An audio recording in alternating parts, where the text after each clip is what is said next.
നമസ്കാരം, എല്ലാവർക്കും എൻ്റെ യൂട്യൂബ് ചാനലിലേക്ക് സ്വാഗതം.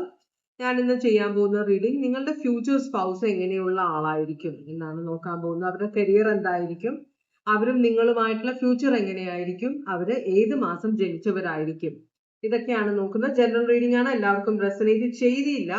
എത്ര റെസനേറ്റ് ചെയ്താലും ജനറൽ റീഡിംഗ് ആയതുകൊണ്ട് ഇത് കണ്ടിട്ട് ഇതിനനുസരിച്ചുള്ള ഒരു ഡിസിഷൻ എടുക്കരുത് കേട്ടോ. ഇതെനിക്കൊരു പേഴ്സണൽ റീഡിംഗ് വന്നതായിരുന്നു. അപ്പൊ അത് ഞാൻ നിങ്ങൾക്കും കൂടെ ഷെയർ ചെയ്യണം. അങ്ങനത്തെ ഒരു റീഡിംഗ് നമുക്ക് നോക്കാം. ആദ്യം ഓറക്കൽ മെസ്സേജിലേക്കാണ് നമ്മൾ പോകുന്നത്. ഭഗവാനെ, ഓം നമ ശിവായ, ഓം നമ ശിവായ, ഓം നമ ശിവായ, ഓം നമ ശിവായ, ഓം നമ ശിവായ. ഭഗവാനെ, ഓം നമ ശിവായ.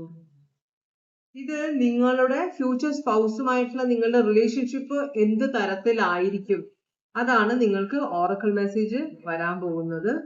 ഓരോ റീഡിങ്ങിനും അതനുസരിച്ചിട്ടുള്ള ഓറക്കൽ മെസ്സേജസ് ആയിരിക്കും വരുന്നത്. ഭഗവാനെ, ഓം നമ ശിവായ.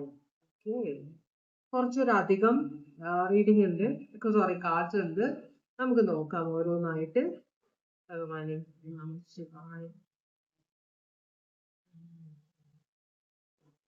ഇത് പലരുടെ റീഡിംഗ് ആയതുകൊണ്ടാണ്, ജനറൽ റീഡിംഗ് ആയതുകൊണ്ടാണ്. അപ്പൊ പലരുടെ എനർജി ആയിരിക്കാം ഇവിടെ വരുന്നത്. ചില സമയത്ത് പേഴ്സണൽ റീഡിങ്ങിലും വളരെയധികം കാർഡുകൾ വരാറുണ്ട്.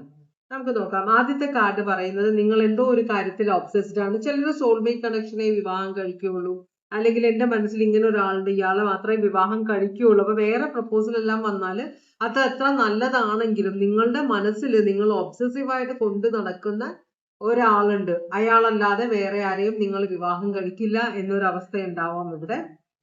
പിന്നെ നിങ്ങൾ വിചാരിക്കുന്ന പോലത്തെ ഒരു പ്രപ്പോസൽ നിങ്ങൾക്ക് വരണം, ഒരു ഫ്യൂച്ചർ നിങ്ങൾക്ക് വരണമെങ്കിൽ, വിവാഹ ജീവിതം നിങ്ങൾക്ക് വരണമെങ്കിൽ നിങ്ങൾ ദൈവത്തിനോട് പ്രാർത്ഥിക്കണം. നിങ്ങളുടെ പ്രാർത്ഥനയും കൂടി ഉണ്ടെങ്കിലേ അത് നടക്കുകയുള്ളൂ എന്ന് പറയുന്നുണ്ട്.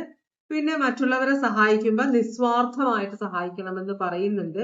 നിങ്ങളുടെ ജീവിതത്തിൽ എന്തോ ഒരു നാശം സംഭവിക്കാൻ പോകുന്നുണ്ട്, എന്തോ ഒരു വലിയ ആപത്ത് വരാൻ പോകുന്നുണ്ട്. പക്ഷെ ആ ആപത്ത് വന്നതിന് ശേഷം നിങ്ങളുടെ ജീവിതം മാറിപ്പോകും. നിങ്ങളും നിങ്ങളുടെ ജീവിതവും നിങ്ങളുടെ സാഹചര്യങ്ങളും മാറിപ്പോകുമെന്ന് പറയുന്നുണ്ട്.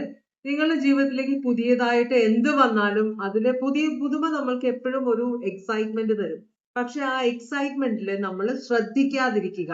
എന്താ വെച്ചാല് നമ്മള് ശ്രദ്ധിക്കാതിരിക്കുക എന്ന് പറഞ്ഞാല് നിങ്ങള് വരാൻ പോകുന്ന എന്തെങ്കിലുമൊക്കെ പ്രശ്നമുണ്ടോ എന്ന് നിങ്ങൾക്ക് തോന്നിയാലും നിങ്ങളത് ശ്രദ്ധിക്കാതിരിക്കും. അങ്ങനെ പ്രശ്നങ്ങളിലേക്ക് ചെന്ന് കയറുന്ന